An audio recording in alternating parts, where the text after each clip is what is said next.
Hi Freelancer, welcome to today's episode of the Freelance Blueprint. I'm your host Lisi, a freelance UX designer and digital nomad, and today we're joined by fellow UX designer Nikoleta. She uses no-code tools like Webflow to create websites for her clients, and she's also one of the two hosts of the Work in Progress podcast. She also runs a newsletter, which is such a lovely read, and she also created a work life for herself that prioritizes her needs. Today we're talking about what it's like to launch your own podcast, how lessons and insights from Christo, Simon Sinek, and Annalie Hansen helped us along our journey. We also talk about the importance of having a community of peers and all the things we wish we knew earlier. So let's dive in. Hi Nikoleta, thanks for joining today. Hi, Elisabeth, Lisi. Thank you for inviting me. This is my first interview, and I'm quite excited that you're the first one. I'm so happy. I always like it when I'm kind of taking the podcast virginity of people, which for you isn't really true because you have your own podcast, but you're just the first time on the guest side, right? Exactly, yeah. Nice. Cool. So where are you calling from? Right now, and usually, I'm from Bulgaria, but currently I'm located in Zagreb, Croatia, and I chose it as a home like 7 years ago almost. Wow. What made you move there? Well, first it was just for university purposes, like to do an Erasmus project, to travel a bit, to learn something new. But then I was like, I really like how it's mixed between East and West. And here they have like a saying, which means like, not a saying, but maybe a phrase like polako, like go easy kind of thing. And it kind of resonated with me. And I was like, let me give this a go and maybe try to find work here. And I was like, I really like it. And I basically chose it as my current home. So, yeah. Nice. Cool. So just to start the podcast, I like to ask people if I wouldn't know anything about you, but I don't know, I would go to the supermarket and I bump into your best friend. How would he or she describe you to me? Well, it depends which best friend you ask, because with each people that are forming us as personalities, you have different types of how to say relationships, and you show different side of yourself. If you ask my Indian friend, he will say, "Oh my God, she's very organized. She plans for everything. She plans hangouts. She's on top of her schedule." If you ask my other friend from Zimbabwe, she would say, "Oh my God, she's so energetic. She is always so consistent, always shows up. You can always count on her." If you ask my Croatian friend, she would say like, "She's so fun. I love to dance with her. Can't wait to go on another, I don't know, Afrobeats or reggaeton party with her." So it really depends who you ask. Sounds like you have a very international pool of friends. How did you meet all of them? Well, most of my friends I meet online or either through events and experiences that I go on. For example, some of my friends are either I found them through Erasmus program here in Croatia, and we stayed long-term friends. Other I met through Bumble, like for BFFs. And since the dating didn't turn out as great, I found lots of female friends. And yeah, basically just putting yourself out there and going on different events actually works to find friends more than actual partners. So that's how I meet them. Cool. So you're a UX designer, but you also create websites on Webflow. How did you get started with everything? I do websites and like web design in particular, like for the past 6.5 years probably. But it all started with Wix and creating websites for university projects and friends and family. And back then we were supposed to learn how to create websites from ground up, like from CSS, HTML, JavaScript, and whatnot. And in the university years, I realized that I really don't like front end that much, and I really gravitated towards making the websites with no code. And then I found out about UX and no code development, and I was like, oh my God, if I can marry these two, that will be perfect, because I really like breaking things apart and seeing what is inside and how it works. Hence, I really like to go behind the aesthetics and see what is under the hood, and also the logic from UX, and having everything like a big picture and breaking it down really gives me a lot of pleasure, putting things from chaos to order. And I was like, I think these two can really go together. And then I decided this will be my niche, creating websites with user experience. And I think I think that's my ikigai.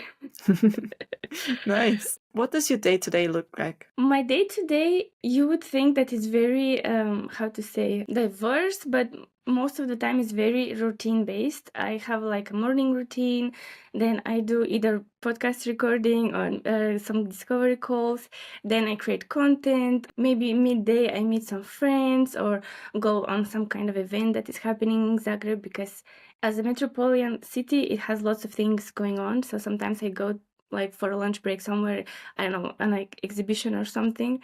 And then I come back home and then I'm like, okay, the sun is down. I like emptied my batteries. Now I can actually sit down and work on something that doesn't require so much like energy. And yeah, that's basically the day. Nice. Sounds very nice, productive. Like, where do you put your me time in there? Because you go out and you come back and you're working again. Me time in terms like self-care or Yeah. Like, how do you relax? how do I relax?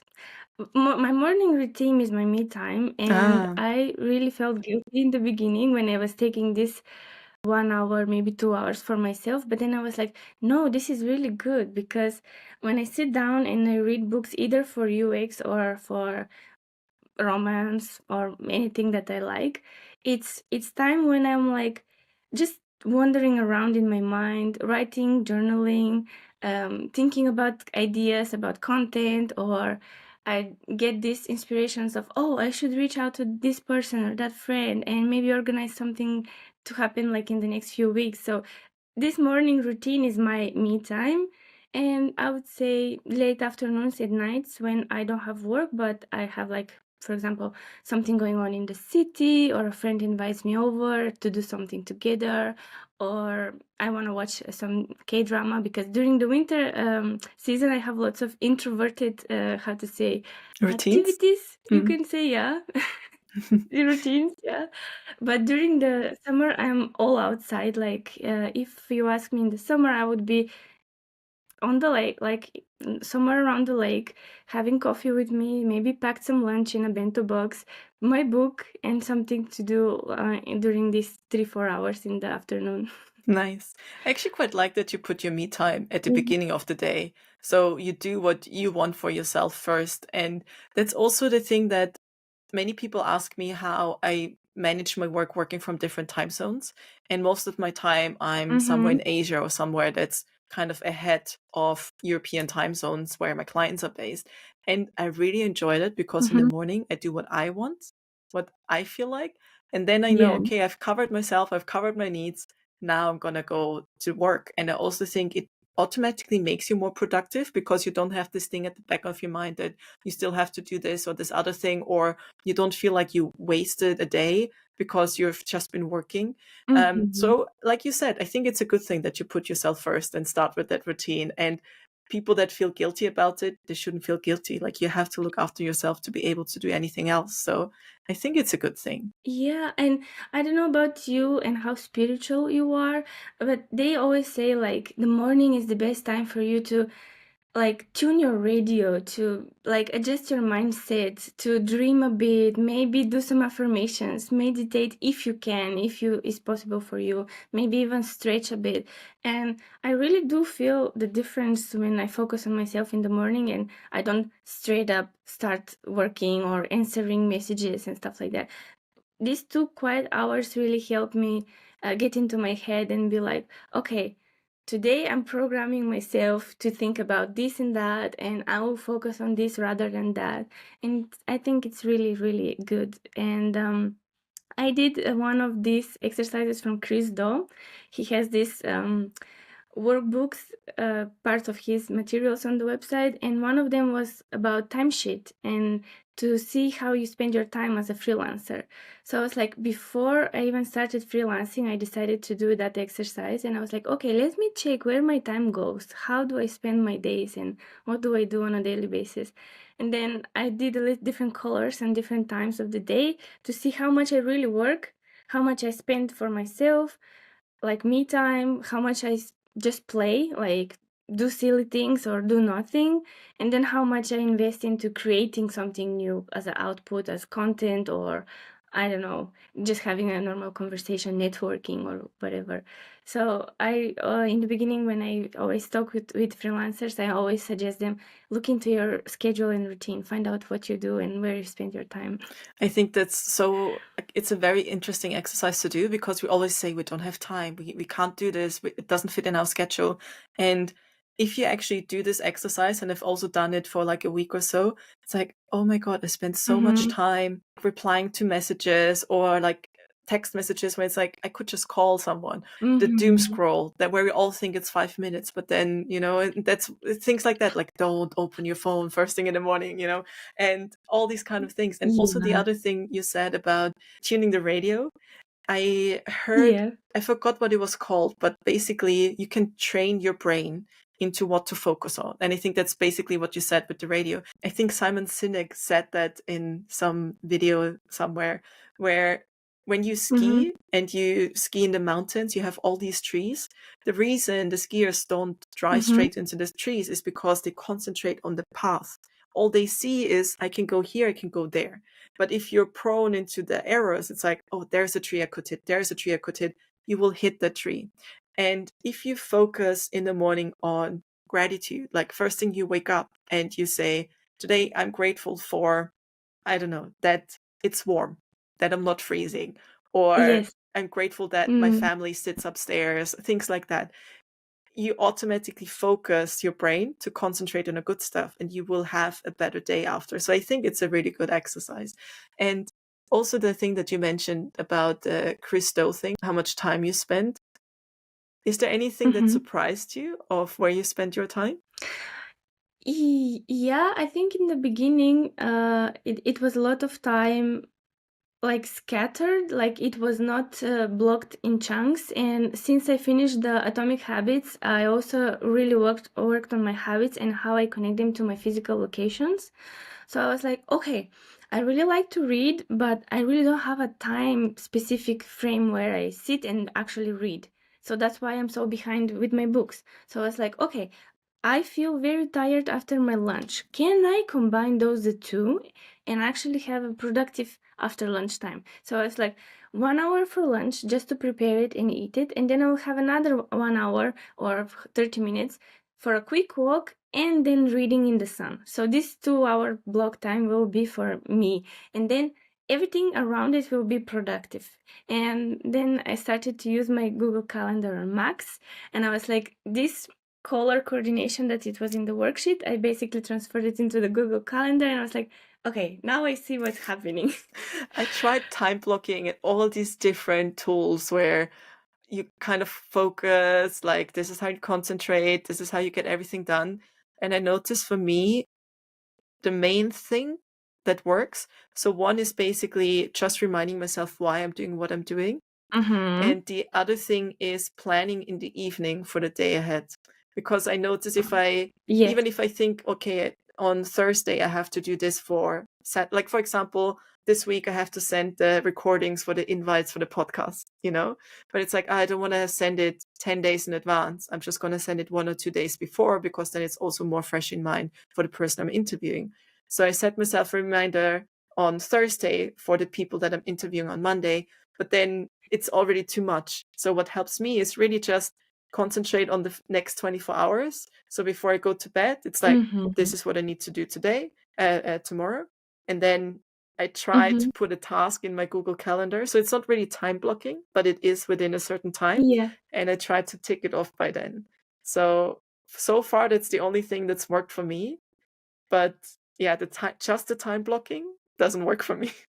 But I'm glad to hear that it works for you. Well, I time block only for things that I know it will happen anyway. So if it's there, I can easily manage everything around. So for example, the routine is time blocked, the lunch is time blocked, and for example, posting, like the best times to post, I also put it there. So just to remind myself that I should post from time to time because I'm really bad with the social media. Like I am consistent, but I scattered consistent. I don't have like a system or anything. I just post whenever I have an idea. So this is also in the calendar. Another thing in the calendar as a time block would be a meeting, like you said, or something just one day ahead, nothing too much. And also, maybe I do double the work, but when I journal, I also think about the other day what task I should focus on the next day. And then if I really have the time, I would put it in the calendar as an actual task. If I don't have the time, I would just transfer it to the next day. So yeah, basically that 24-hour planning for freelancers, I think it only makes sense because you never know what else will pop out in the calendar in the next 24 hours. So yeah, that's true. But actually, I have to disagree with you that you're bad with social media because I think your content is quite interesting. It's nice to see your day to day. You also have a newsletter, you have a podcast, and you manage all of that yourself, right? So I wouldn't say you're bad at it at all. yes, And I noticed this pattern with so many freelancers. I'm just trying. Yeah, I mean, you're not just trying, you're doing it. You're doing your best. And I think you're doing quite well. Okay, And yeah. Yeah, and I thank noticed this you. pattern with Thank so you. many freelancers that are doing so many things and they don't even realize all the stuff they're doing until someone else points it out to them. It's like, you're doing this, you're doing that, you're doing this. So what else do you want, you know? Yeah. Yeah.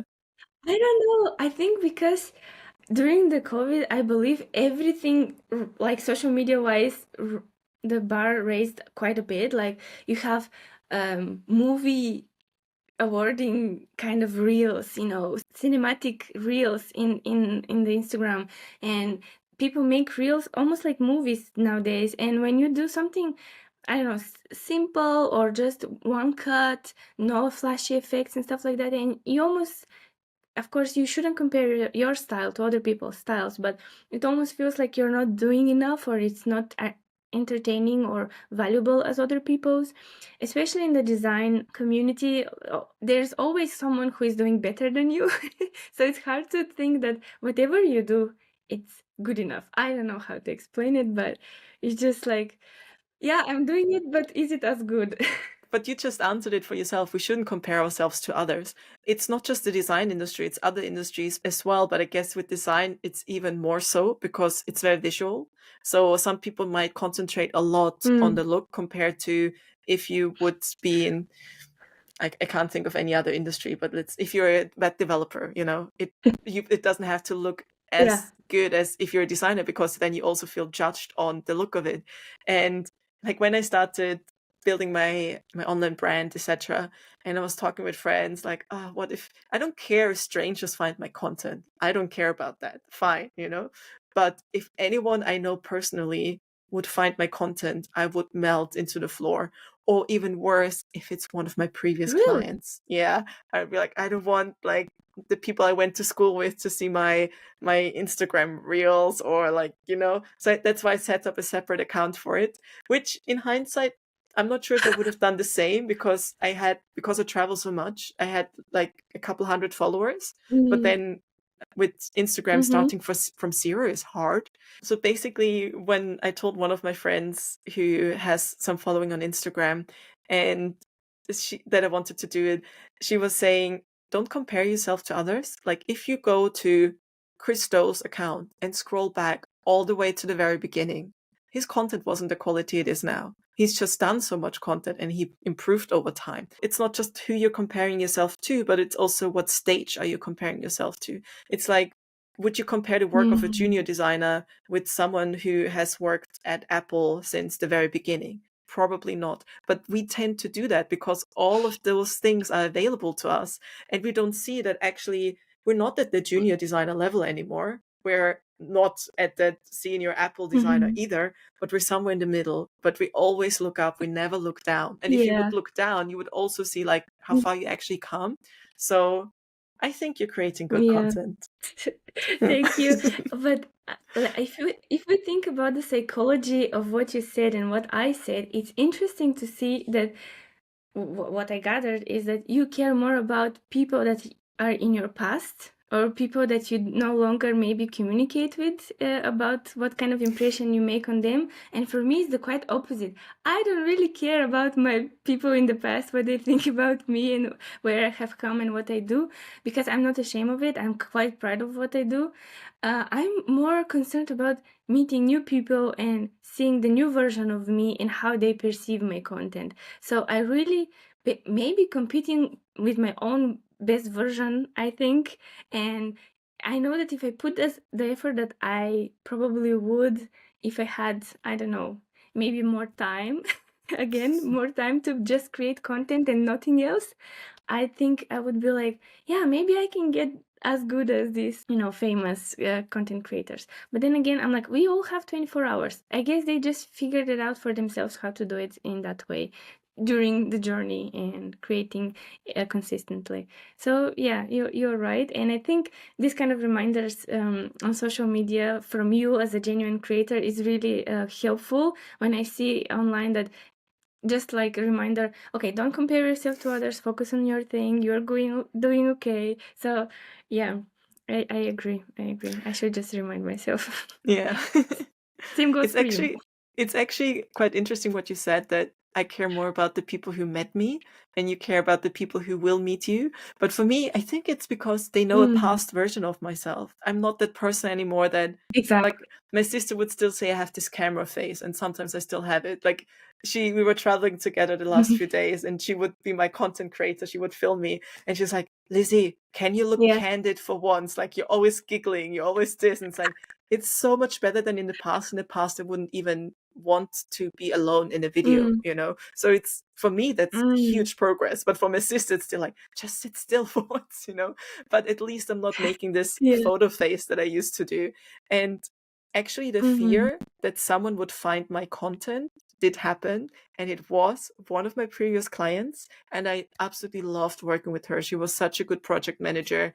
Like, she messaged me on my Instagram account and she asked me, could you help me build an online brand? I want to do what you're doing. And I'm like, oh my God, one of my clients, my UX clients, has found my freelance stuff. That's why I don't post the stuff on LinkedIn, because I'm scared that my clients find me on Instagram.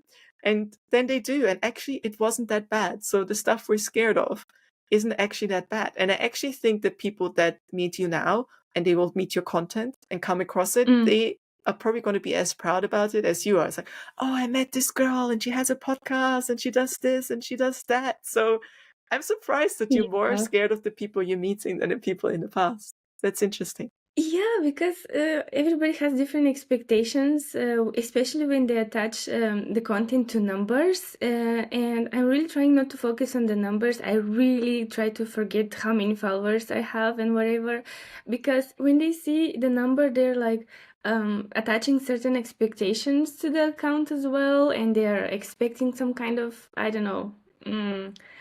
How is it called? It's not only content creation, but some kind of level and some kind of responsibility as a creator, which I'm like, chill.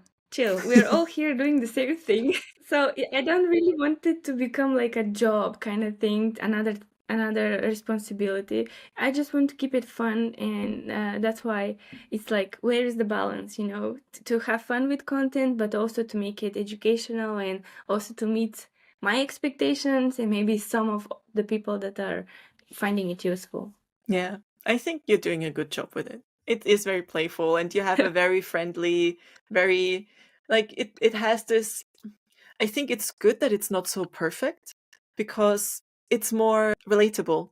And actually, I was talking with a friend, so I'm currently here with friends and they're YouTubers, they borrowed me that light and stuff. But basically, we were talking about content creators going to hotels and traveling and things like that, and how some of them get free accommodation in luxury hotels for offering content. And I went to this yoga retreat and the owner was saying that he gets so many messages every day that there are people who want to go to the retreat for free for content. And he said, we're fully booked. We don't really need it. But also the kind of content they're creating is this high-end luxury content, like slow motion and drone shots and everything. And he said, we're a family-run business. This doesn't work for us. We need someone authentic. You will find someone for your abilities. You just need to find the right client for the right project. Not everyone wants this high-quality content. Exactly. Coming back to the freelance content, like freelance topic, did you always know you wanted to be a freelancer? I always wanted and knew that I wanted to be free. Let's put it like that. My mom would describe me still until this day as a very stubborn goat. And I really knew that I want things on my terms, and I really want to be working and like communicating and just being surrounded by people who are having win-win mindset, people who are like more like flexible in their communication. I wanted to really create something almost like, I don't know, like in a video game. We together are the characters, and we are just building this world together, and we are doing it shoulder to shoulder, like ramo to ramo, basically.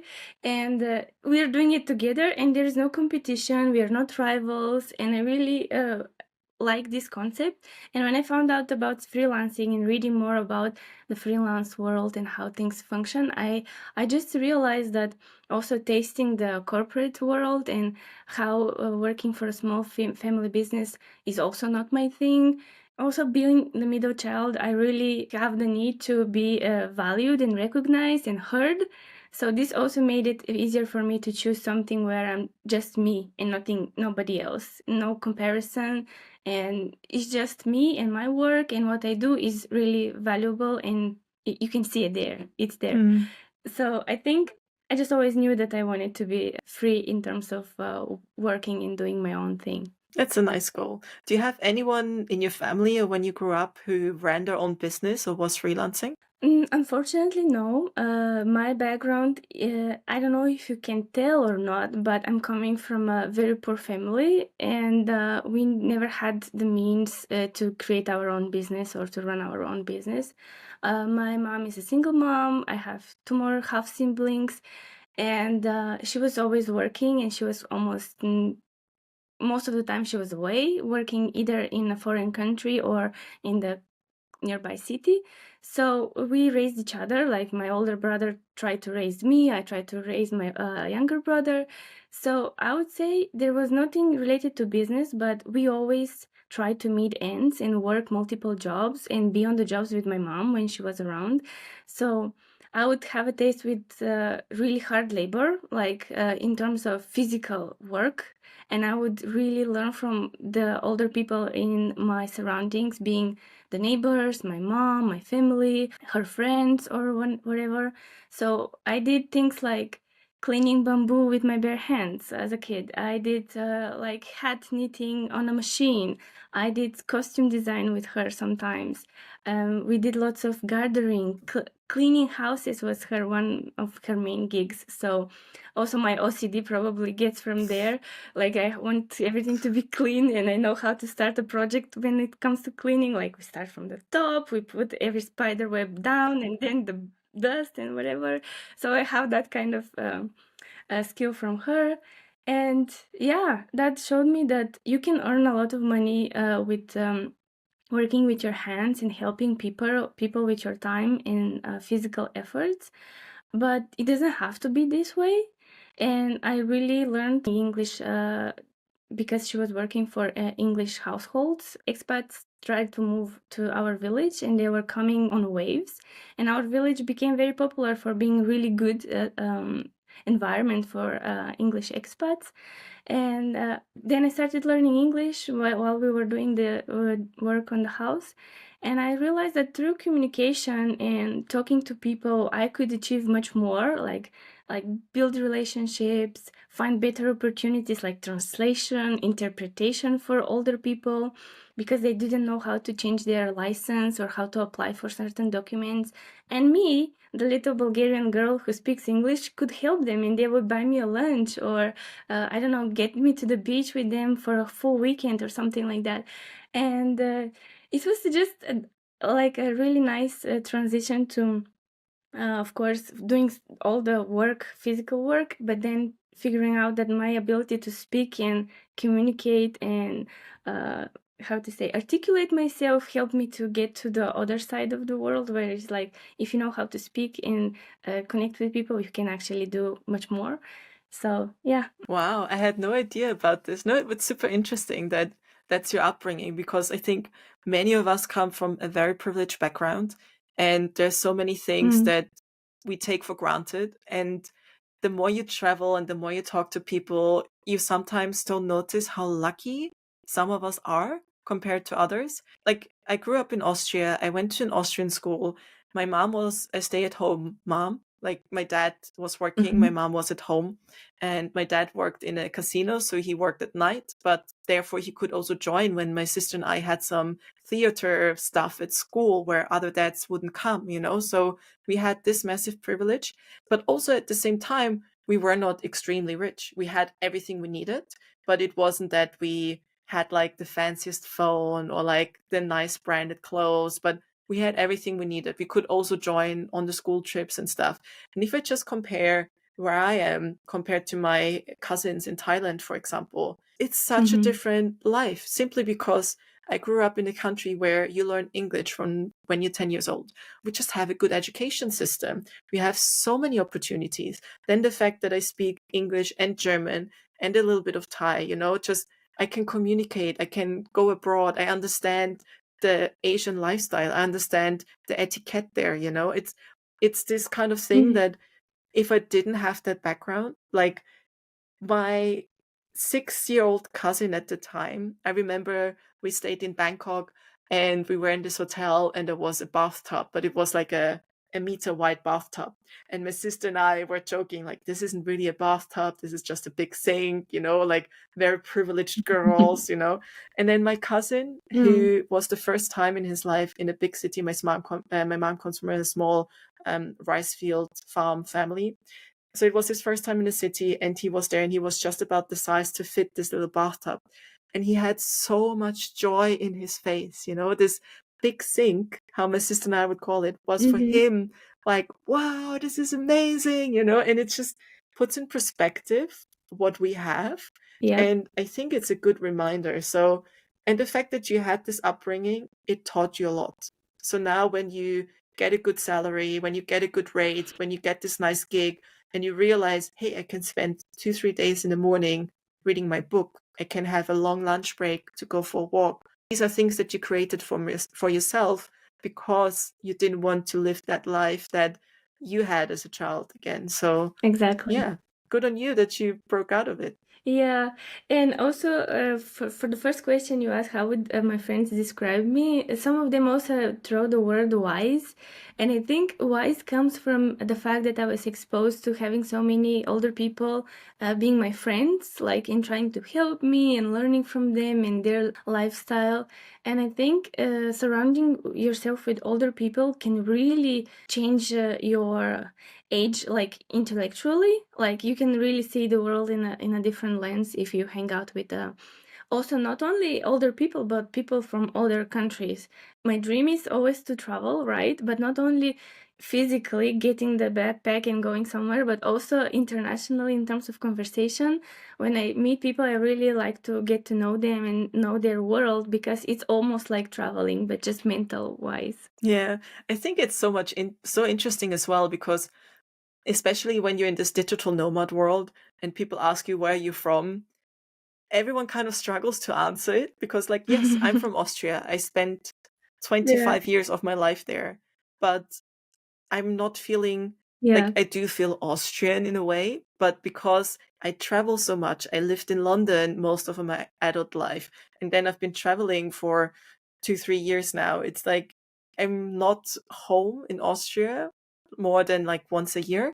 So I don't really know what's going on there. I don't know what the current political, like the big stuff I Same. know, but I don't know the details. So it feels weird to say I'm from Austria because it doesn't tell anything about you. For you as well, I guess it's similar. You moved to Croatia, you created a new home in a foreign country. when someone would ask you, where are you from? Do you feel more like you want to say you're from Croatia? Do you want to say you're from Bulgaria? Or like, what's the situation for you? Yeah, it is really, how to say, almost identity crisis happens when they ask you where you're from.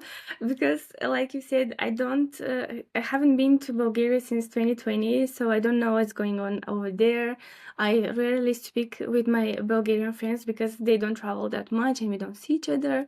But yeah, when they ask me, I say I'm originally from Bulgaria, but I'm currently living in Croatia. So I don't dismiss either aspects, but I always say that my chosen home is Croatia at the moment. But in terms of association with the Bulgaria, I believe that it's just that version, that chapter of my life where I don't talk about that much, and maybe that's why I never said as much about my upbringing and what happened in my past life. But yeah, it is just I don't know. That time in Bulgaria, I would say it was very fun and it was very good as a learning path and opportunity, but it was mostly a struggle related life. So when I say I'm from Bulgaria, it's just like nothing much to say except lots of lessons and a lots of adventures like university years and whatnot. So yeah, I just say I'm from there, but I currently live here. This is how I transition the conversation from one country to another. Nice. Where did you find your first freelance client? Freelance client, first freelance client. I have to think about it because if you ask anybody else, they would say for them freelancing probably started since young age. So if we don't count labeled freelancing, I would say since young age when I started buying groceries for my neighbors. That would be my first freelance gig when I was doing physical services. How old were you when you did that? Very young. I don't know. I probably just started school, 7, 8 years old. Oh, wow. As soon as I was being able to have my own pocket money, I started to help out my neighbors. That would be also considered freelance gig, right? Just Yeah. doing services like this. But in terms of design work, I started first with NGO project for my friend that is doing dance classes, and she really wanted to create battles in for hip hop. And then I was like experimenting with the wigs at the time, and I was like, let me help you with the website, and you don't have to pay me anything. You can just, for example, I don't know, recommend me in the future or whatever. And this is the first freelance gig. I think officially I labeled it. This is my first freelance thing. But I would say much before, a long time ago, and lots of freelance gigs in terms of mostly selling something or doing some kind of services in terms of translating, interpretation. I did dream catchers when I was in university, handmade, and then I would sell them. So yeah, I don't know. It sounds like you had a very entrepreneurial mindset from like since you went to school, like since you had pocket money. It's very interesting. Like I always wonder where this comes from. Is it something that children see and copy, or is it something they get from the parents? Do you feel like you know what it was like what the reason was for you? I think the reason for me was like I really wanted to help somebody, and I really wanted to be appreciated. Honestly, that's the core value that it was for me. The whole thing, the motivation, doing something good, and it really made me feel good about myself and being helpful and seen, mostly seen, to be honest. And whenever I helped out other people, like the neighbors and whatever, they would be so nice. Like my minimum reward would be them saying thank you, but they would go beyond by giving me something sweet, giving me extra money for school, or inviting me for lunch without asking for anything. And I would be like, man, this is wonderful. This is wonderful. And I just kept doing it. And yeah, I think the appreciation was my driver and it still is. It's quite interesting what you said, that you're the middle child, because I saw this documentary where they looked into family structures, especially like siblings, and they took families where there are 3 children. So older child, middle child, younger child.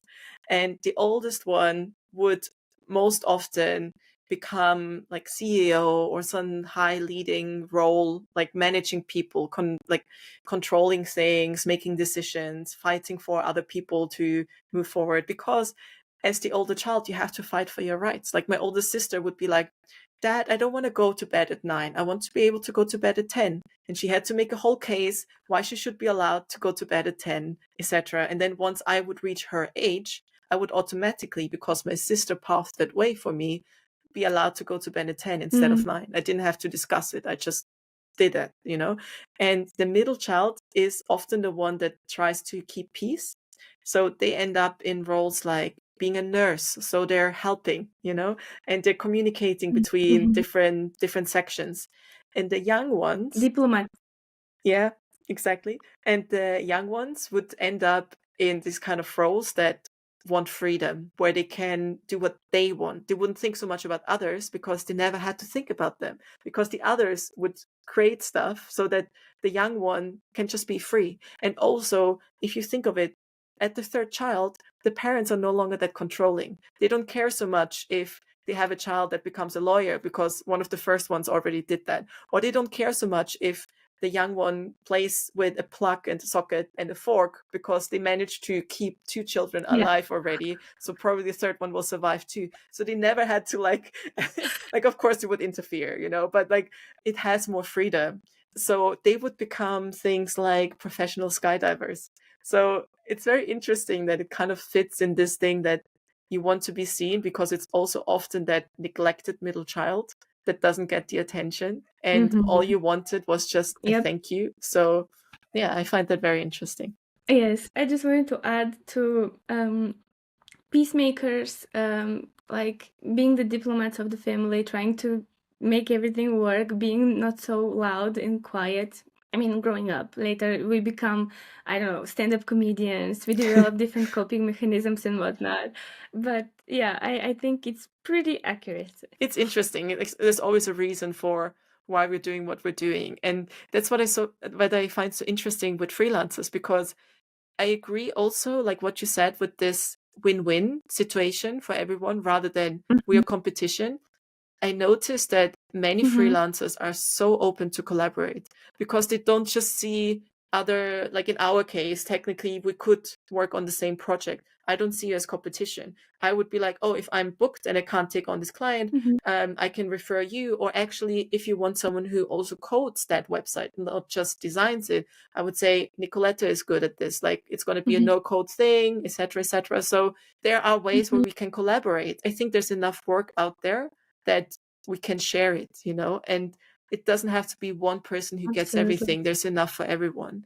What would you say is your biggest challenge right now as a freelancer? My biggest challenge, to take things slow, maybe to not put that much pressure on myself, like I'm running late or something. That maybe is number one, so I don't get into the hustle mindset that I had in the beginning, that I have to do much more that I'm actually doing. So being present and doing things in my own pace and doing it intentionally and also with a meaning behind it. So I don't just do for the sake of doing, but actually doing things that bring me progress in the long term. And I think the other thing that my biggest struggle would be finding the right clients, the ones that are having similar communication style, that are really passionate about their work. And I really enjoy one-on-one, but also recently with working with a startup, I really enjoy that fast pace, also decision making and turning things around whenever something new comes up. And I think trying to find maybe 1 or 2 clients a month that have like either one-on-one or a startup setup where we can work together. I think making the balance between this kind of projects, it's now the tricky part, but I think in future it will get easier and easier. And today you post about finding a client, not clients. Yeah. And I was like, yes, she's so right. I'm gonna focus on finding a client, not clients. And this really also brought me back to the intentionality behind everyday actions. And since I started gaming recently on my personal side of things as a de-stressing, decompressing, I was like, yeah, today is just another challenge in the game, and I have to just reach certain XP, unlock a couple treasure chests, and explore and see what is out there. Nothing to be scared of, nothing to be afraid of. Everything will be okay. I just have to do the best I can today. That's it. I think that's a good way to, like what you say, it's just one step after the other. If we look at the whole mountain of stuff we need to do, and I now call my to-do list Kilimanjaro because Mm. it's just so much to climb. But just look at the next step. What is the next step that brings me a little bit closer to the top? And if you just think about that thing, it's like the next 24 hours in the calendar. Yeah, yeah. Put it into small chunks, and then it becomes so much easier to achieve. Even Mhm. if you put it as tiny, when you think of Jira and like doing sprints and how do you do like the ticket system for the developers, instead of putting the whole website as one ticket, you can say design the button. That's all. Today we just look Mhm. at how we design the Mhm. button, and then we build on that. And Exactly. yeah, it just makes it so much easier. Like looking back now, what would you say was your biggest challenge when you started freelancing? Oof. Um, I don't know. I have to think about it. When I started maybe meeting the community, meeting the right people, I guess. um, like figuring out that aspect of the freelancing, like how not to be lonely as a freelancer. I think I didn't even know that it was a problem until I started. And then I figure out, okay, I need someone to talk to. I need people to hang out with that are in the same kind of headspace, know what they're doing, or they're doing something different, but at least they know the struggle. I think that was a struggle that I didn't know that even existed, but also mentorship, I would say, but not in terms of like, this is what you have to do, but mentorship in terms of someone telling me, you don't have to do it all now. You don't have to do everything at once. You don't have to publish your portfolio perfect. You don't have to create everything in 1 month. Take it easy, break things down into steps. First, create this profile, then market yourself locally, then start a LinkedIn. Someone to break it down for me and be like, chill, take a chill pill. Because in the beginning, it was like no code, freelancing, UX, learning all the terms, everything at once. And I was like, consuming so much content. I had another Instagram account and everything was like tips, tips, tips, tips, tips, tips. And I was like, oh my God, what's happening? And I was like, okay, I'm going to delete that account and I'm going to start new. And I'm going to focus on the things that I really am passionate about and I believe that will bring value into the world. I know what everybody else is doing is fine, but it's not what I want to do. For example, most UX designers are teaching other junior designers how to become freelance designers. I'm not good at that. I mean, I could do it, but this is not my thing. I don't want to create a whole branding around that because for me, that's not my goal. That's not my thing to do at the moment. Maybe when I get more experience or I have more like how to say documentation on the freelancing journey, then maybe or blueprint, like you say, then maybe I can mentor and say, this is how you do it, this is what you should do. But I would rather focus on building business relationships, collaborations with my peers or with the clients, learn more about different businesses. So, yeah, figuring out what I want to do, maybe that, and finding my network. That these two things were the struggles that I was like trying to figure out in the beginning. I think it's very interesting because even though I've been now freelancing for 5 years, this what do I actually want to do and what do I focus on? I've been in that situation Yeah. recently. And okay, I'm very confident with my UX work. I no longer feel challenged as much as I did at the beginning.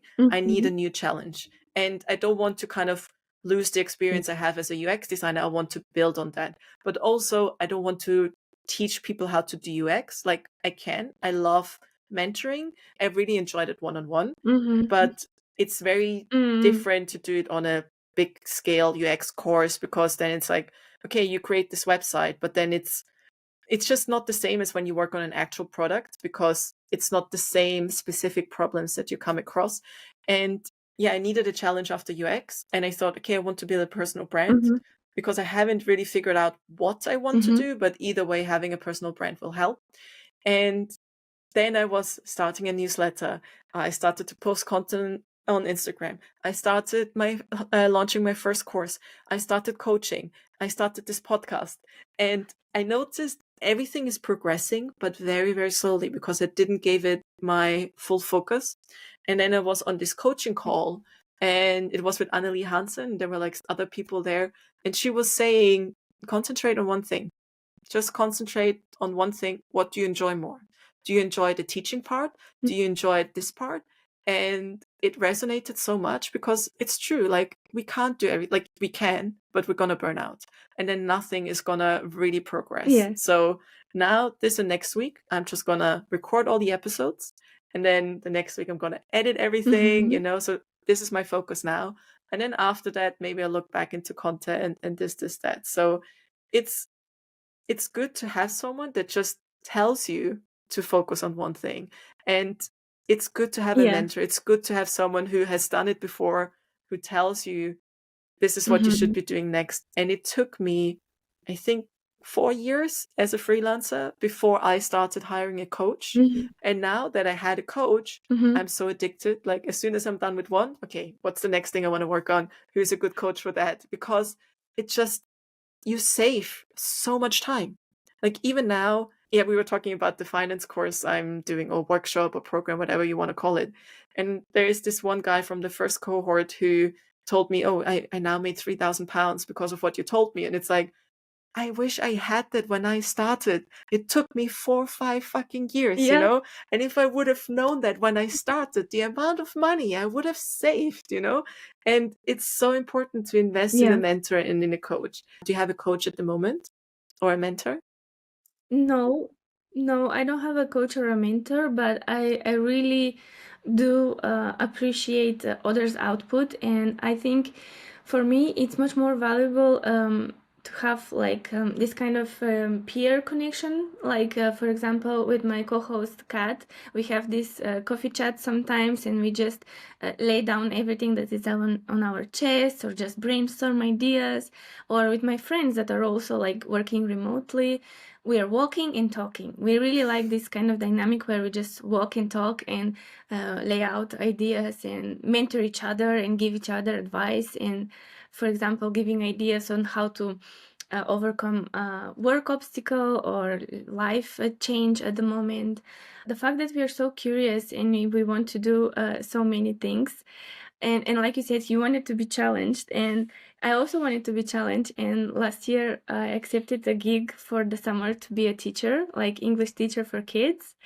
And once I had the taste of teaching, I was like, okay, this is my new side hustle. And now, if you didn't know, I dedicate like 3-4 hours a week to teaching people English, to practice their English speaking skills. And from them, I feed my curiosity. I learn from them. I get that scene recognition feeling. I feel much more inspired to do my other work.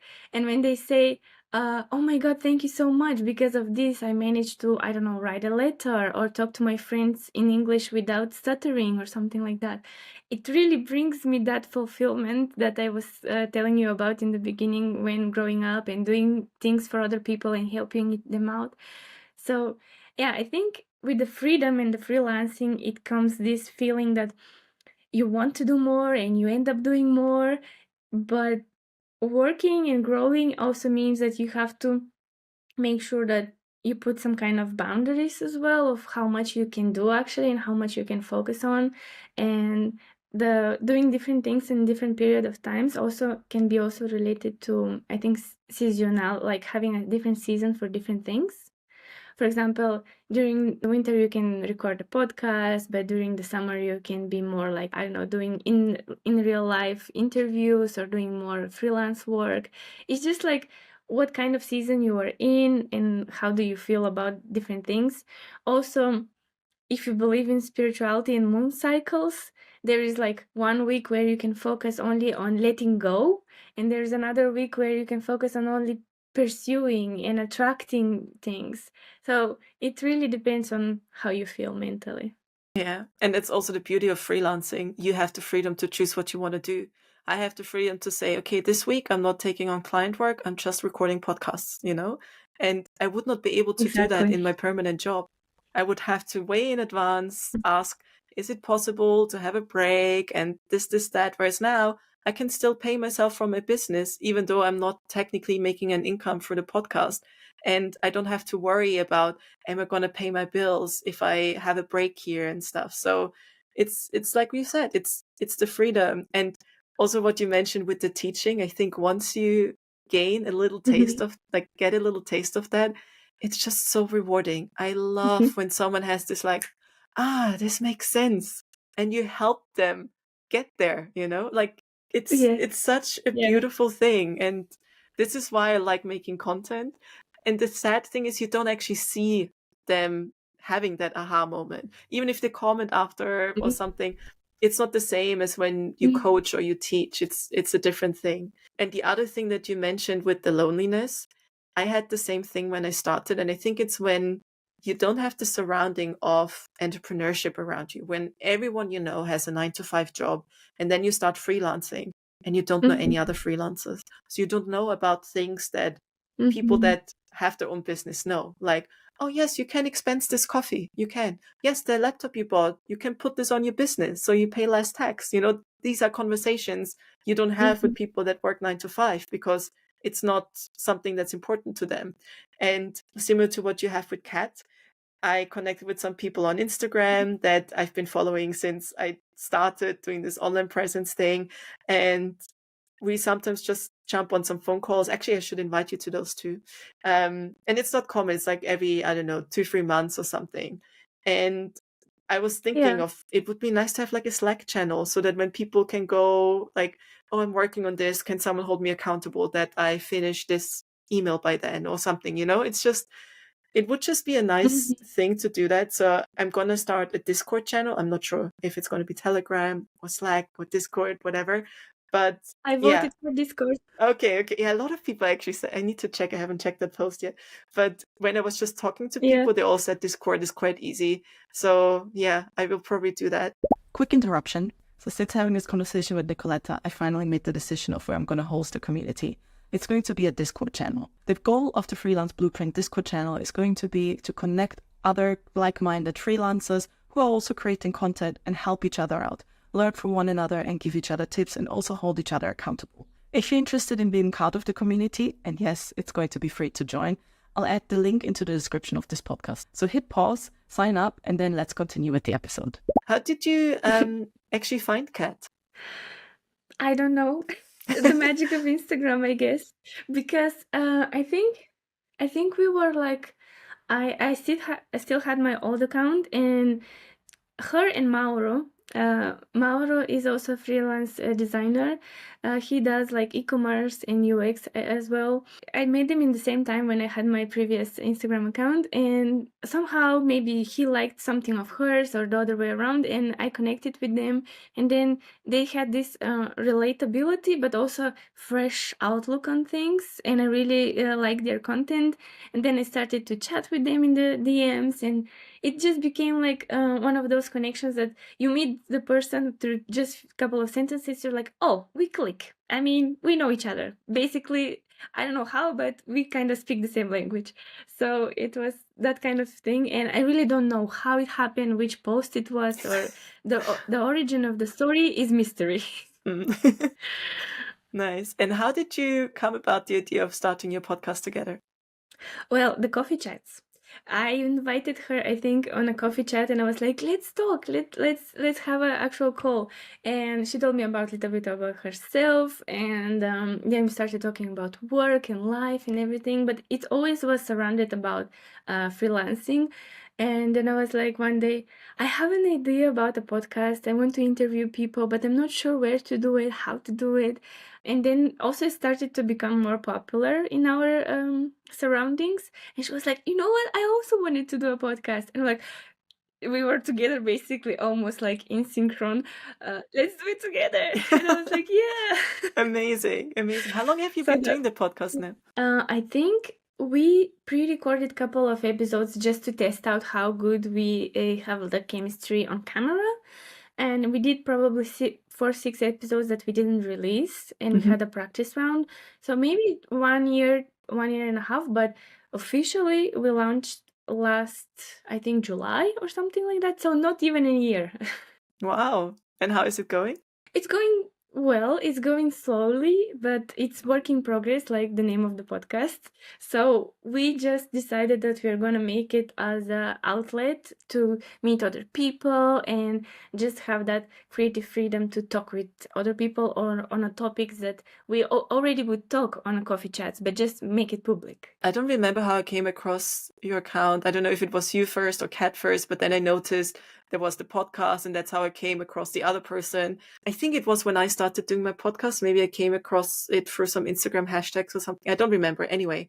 And I was just, okay, this sounds like it's someone who is not, the diary of a CEO. I don't want to compare myself to that level. So I'm just going to listen to a few podcasts that are kind of talking about similar topics to similar people. And then I listen to your conversations, and it's like, it resonates so much.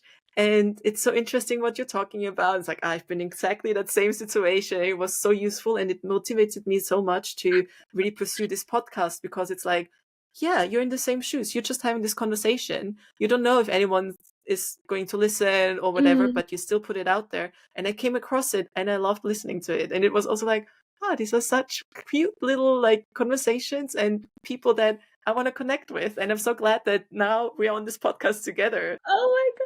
Yeah, it's actually quite funny how it goes in circles, so I didn't know that you found us through the podcast. Actually, I didn't know that. I thought you met first Kat and then met me or something like that. But if you say that it was a podcast, then wow. I don't remember. I don't know if I came across your accounts and through your accounts to the podcast, or the other way around. It's like this mystery, like you mentioned when you met Kat and Mayr, but somehow you just come across those things, and it doesn't matter how. The fact is, it happened, and I'm glad it happened. Yeah, and that's, again, coming back to the whole peer thing, the shoulder on shoulder. It's like, yeah, you have a podcast, I have a podcast, but people can listen to both. It's not like, oh, if I come on your podcast, I'm not going to steal your listeners. You're not going to steal my listeners. Actually, we will add on to it. And also the reason why I started a podcast was for the same reasons as you, having an excuse to be able to talk for an hour to people that you would not normally get to talk to.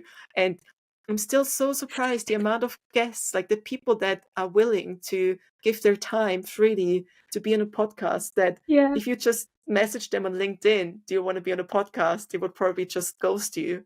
Whereas, look at this. This is so nice. If you were to start again today, would you still do it? And if so, how?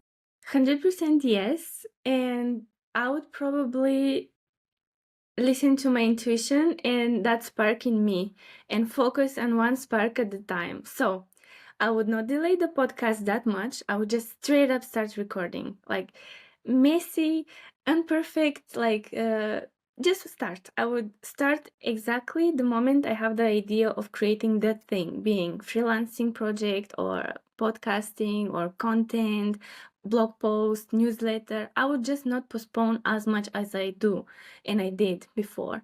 So I would think I would just listen more to my inner voice and just focus on one thing at a time, but definitely would do it again. Nice. Thank you so much for joining today. I'm so glad you took the time. And there are 3 questions that I ask at the end of every conversation. And one of the questions is, would you ever go back to a permanent job?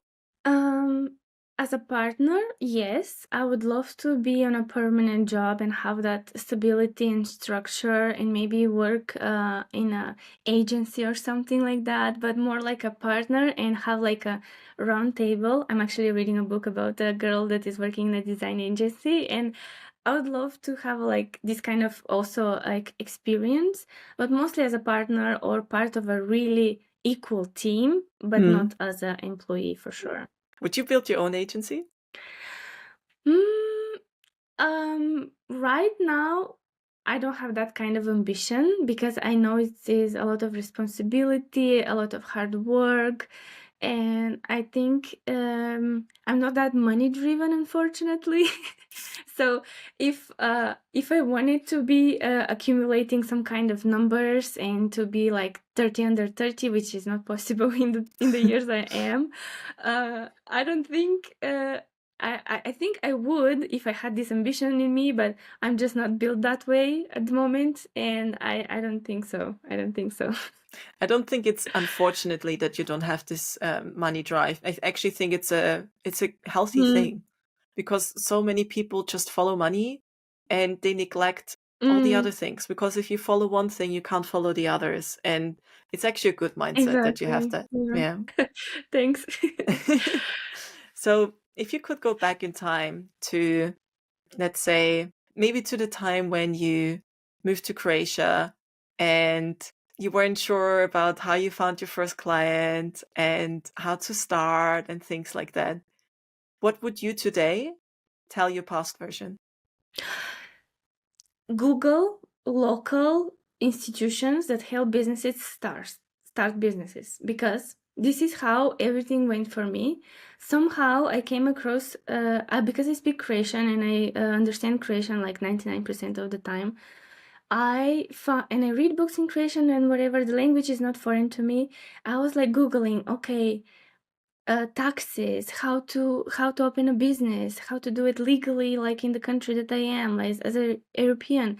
And then this organization called Plavi Ured, which is like the Blue Office, it ended up to be like non-profit organization where people can go on courses and educate themselves on how to open an entity, how to be a freelancer, how to do their taxes, how to uh, just make a better business, like in terms of communication, sales, product, UX design. There were so many topics, and I attended probably 10 or 12 courses of those.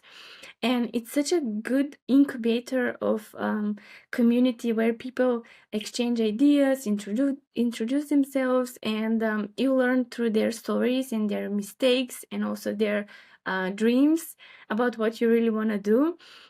So I'll definitely tell my younger self, like few years ago, uh, Google and seek people that are on the same path, but maybe one level ahead of you. Ask around those that are already playing the game, right? Asks for instructions. Don't be afraid to look at the cheat sheet. Don't try to start everything from scratch, from zero, without knowing anything about anything. Ask. I would just advise myself to ask like sooner. Yeah, that's a good tip. And also what you said with Googling stuff, there's often some sort of support. Like, for example, my friend in Austria, she wanted to start her own business, and that's another high privilege of when you're European. There is a way in Austria that if you want to run your own business, the government pays you, I think, up to 60% or 80% of your previous salary for 6 months. And those 6 months, you concentrate on running your business. So you still have an income, and then you can go 100% on Yeah, that, not having to worry how you pay your bills. And that's just yeah, I mad did that. that. Oh yeah, see, I didn't even know that existed. I did it the hard way, moved to Yeah, London, and then started freelancing, not sure how I'm going to get money tomorrow, yeah. So there are things like that, and some people are not aware of it. Exactly. And this is the full circle moment with the high school, because I finished a high school for entrepreneurship and business and economics and entrepreneurship. And we had to do business plans. And for this grant, to take the grant of 10,000 euros, I had to write a business plan and check with myself, what are my motivations, who are my clients, what kind of services I'm going to offer. And this was the perfect round moment where I was like, okay, this is all my like business on paper. And I wrote it in Croatian. My friend just checked for typos. I sent it. I got it from the first time as a non-Croatian, and I was like, now I can do Congrats. anything.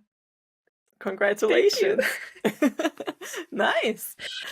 I Yeah. remember we talked about it, and I think you said you wanted to get some equipment from it and stuff. So did you already order? Nice. Yes, here it is. Oh, Mic, oh, laptop, everything. perfect. Nice. So the last question is, if you could fast forward, let's say 5 years from now, imagine where your business would be, imagine who you would be as a person, maybe where your podcast is, maybe you were speaking on stage somewhere, or like wherever you might be.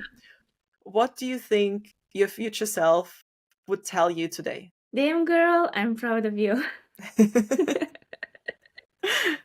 I think that's what she would say, and she would probably say like something like, I'm really happy that you keep building your character and choosing to be a hero rather than a victim.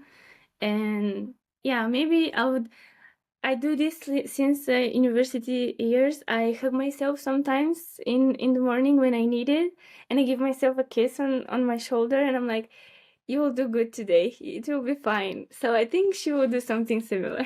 Oh, that's so cute. That's a nice, like, it's good. I actually think people don't hug enough, but you're right. Like, it's also good to just hug yourself. So I wish this would be in the real, like, not just on Zoom, because then I would like to give you a proper hug. Yeah. Oh. Right. Oh. Well, thank you so much for coming on the podcast. One day. Oh, yes, definitely. I think, where did you say you want to go? Korea? You wanted to do like a Korea trip? Food tour to Korea, Japan, just for the design and the craziness of the aesthetics that they have. Yeah, for sure. Soon it will happen. Well, tell me when you're there. I'm going to meet you there. Or maybe I come to Croatia. We will make it happen. Oh, okay. Okay. Pinky promise. Thank you so much for your time. If any of the listeners want to learn more about you, where can they find you? Well, I'm basically almost everywhere, but most of the time I spend on Instagram with my surname Angelova Nikoleta Design, which makes and most of the time also I try to dedicate to LinkedIn and try to find new collaborations through LinkedIn as well. I'm also having my own newsletter, so I try to build also this kind of community around the newsletter and my stories. I write on Medium, and yeah, basically Instagram, LinkedIn, and Medium for now. Perfect. I'll link all of that in the show notes, and I'll link your newsletter as well, because it's very cute. And thank you. Yeah, thanks again. Thank you so much for coming, and have a good day. Thank you for having me. Thank you, you too. Bye. This was one of the most varied conversations I've had on this podcast, but don't tell the other podcast guests. It was a simple, nice, cozy conversation, and I feel like I've just had a nice, lovely hug, and I really hope this transferred over to you. I'm adding all the links so you can follow Nikoleta in the description of this podcast, and also make sure to join the Discord channel. If you liked this episode, please leave a review. It really helps get the Freelance Blueprint to more listeners out there. That's all from me, and I can't wait to have you join again next week.